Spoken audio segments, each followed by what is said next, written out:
Hey everyone, it's Ben Hardy here, and in today's video we're reviewing the GMC Acadia Elevation. Before we get in this video, I want to give a huge shout out and thank you to the Provo GMC for giving me some time with this Acadia. I'll include a link to their website in the description down below. I'll also include a link to my car buying guide. Let's get into it.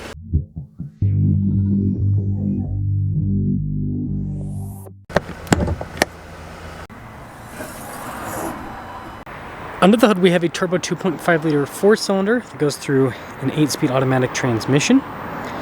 It puts out 328 horsepower and then 326 pound-feet of torque. Fuel economy is 19 around town and then 24 on the highway. Before we move forward with this review, I do want to mention if you're going to see more videos just like this, then I recommend you subscribe because I post content every single day.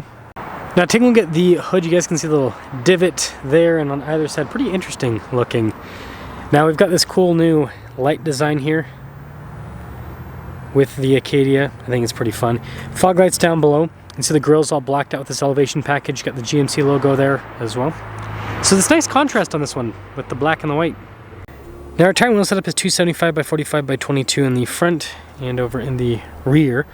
And you can see here with the wheels, again, all blacked out, really sharp looking. Big wheels, that's for sure. Got unpainted fender flares, the rest of the bodywork as well. Acadia badge there, also blacked out. Mirror caps, blacked out as well. And this is where you can see the side view. This is a big car, again, similar in size to the previous gen Tahoe and Yukon, so lots of space. And then this leads us to the key fob where we have our lock and unlock function, remote start. We got the opening for the hatch. GMC logo there on the back as well, which is really cool. And let's pop into said hatch area. So quite a bit of storage space here in the back. You can see here with this area for a cargo cover if you want to use that. But yeah, I mean, this is, again, similar in size to the previous gen Tahoe with the storage behind the third row. And then with the third row folded down, you've got tons and tons more storage. So very practical vehicle overall. When you're all done, just press that, and that will lower the hatch right back down. A cool taillight design here in the back. I think that's pretty fun. It hit one of the mats. As I was saying, cool taillight design here in the rear, which is also fun.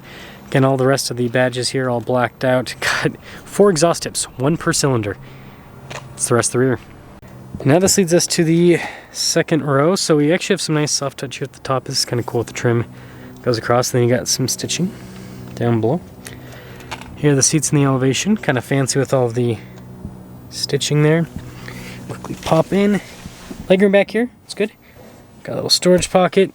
We've got our cup holders here in the back as well. Got our own climate zone, heated seats. Captain chairs with this particular one. And then as for the third row, still get some cool stitching at the top of the seat. And you can see the bottom is the same. But yeah, you can fit adults back there, but reserve it for kids. It's kind of typical of this segment.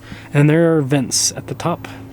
And then popping up front, again, we've got all the soft touch trim down below as well. You can see here with all the window controls. Notice the front one's automatic. Get mirror adjustments. Blind spot monitoring with the mirrors. And then, yeah, that's pretty cool, the headrest. Nice trim all down the center, by the way. All the adjustments there, power. And then we have a little drive mode select here, all-wheel drive mode, auto stop start. And this is pretty cool with the trim on the dash.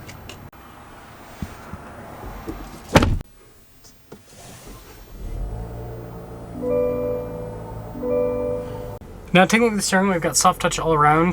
This one does come with Super Cruise, so that was a nice feature. Heated steering wheel button on the steering wheel, controls for center stack, radio controls and paddle shifters on the back of the steering wheel as well. And the controls there for the Super Cruise.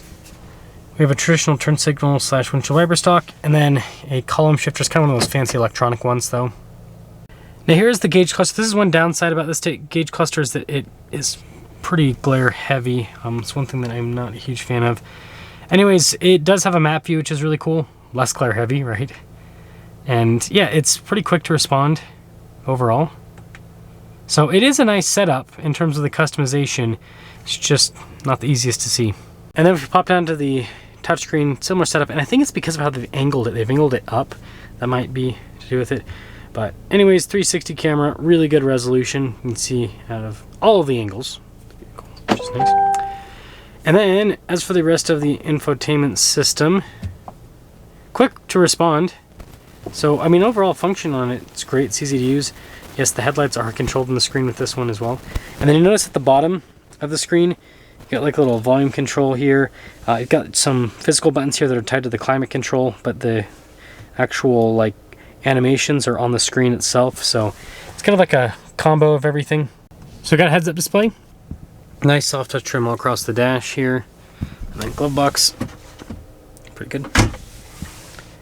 Wireless phone charging pad. Got some nice trim here on the cup holders. Big center console. There's more storage underneath here too, which is nice. Rear view mirror, and then we do have a panoramic center for this one too. So, 2025 Acadia Elevation. See all the equipment on this. There's your base MSRP. And then we do have a few options. Total MSRP, $57,585.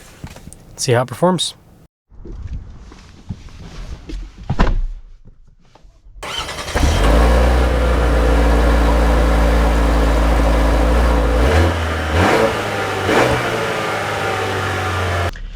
Well, let us set off in this Acadia Elevation. It's kind of equipped like a Denali in some ways. No cooled seats though. This thing is definitely different. It's crazy how big this new Acadia is. I mean, the biggest, you know, a big difference between this and like a previous gen Tahoe, for those of you that are comparing, is going to be unibody versus body on frame, right? They both have independent suspension, but the Tahoe's body on frame, so it's going to sit a bit higher. And so yeah, it's going to make it a little bit harder to get in and out of it. It's going to drive like body and frame, so it's going to be a bit bumpier. Not bad. Yeah, there's so much glare, I can literally see the reflection on my face in the gauge cluster instead of the speed limit. I am not sure why automakers are going for these blacked out gauges. I mean, if you got window tint, it would fix the problem, but yeah, that's strange.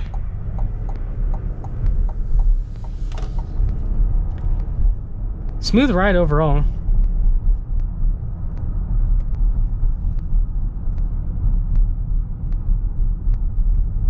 I mean, it's a nice drive. I think they've done well with this. I think they've set this up pretty darn well.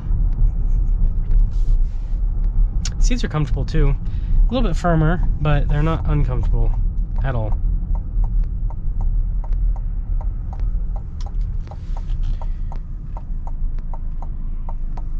Let's see how this engine performs. Auto stop starts pretty quiet.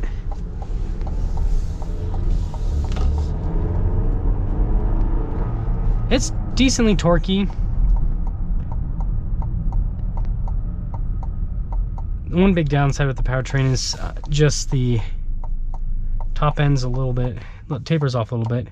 But again, these vehicles are not about all-out top-end acceleration, right? You get something like this so that you can have good low-end grunt, right? Because that's just how these are driven most of the time, big family SUVs. And this has a nice low end.